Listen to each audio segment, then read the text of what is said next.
কিয়ামতের দিনে যখন আল্লাহ হিসাবটা নেবে, তাদের মধ্যে থেকে একদল লোককে আল্লাহ জাহান্নামী ঘোষণা করে দেবে। তারা যখন জাহান্নামের দিকে যেতে লাগবে, ওই জাহান্নামে যখন যাবে, জাহান্নামের দরওয়ান ফেরেশতা দেখে অবাক হয়ে যাবে, কেননা তাদের সঙ্গে কোনো শয়তানও থাকবে না, তাদের চেহারাকে বিকৃত করা হবে না। এই যুবকেরা, তরুণেরা, জাহান্নামীদের যখন দেওয়া হবে, এই সূরাতে আল্লাহ পাক দেবে না, কারণ এই সূরাটা আল্লাহ পাকের একেবারে বড় পছন্দ।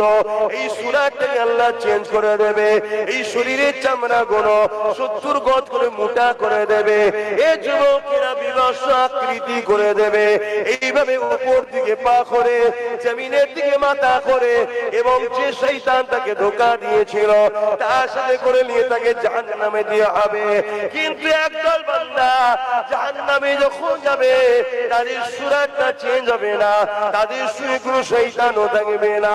এটা থেকে জাহান্নামের ফেরেশতা বলতে লাগবে, কারা গো তোমরা, তোমাদের চেহারা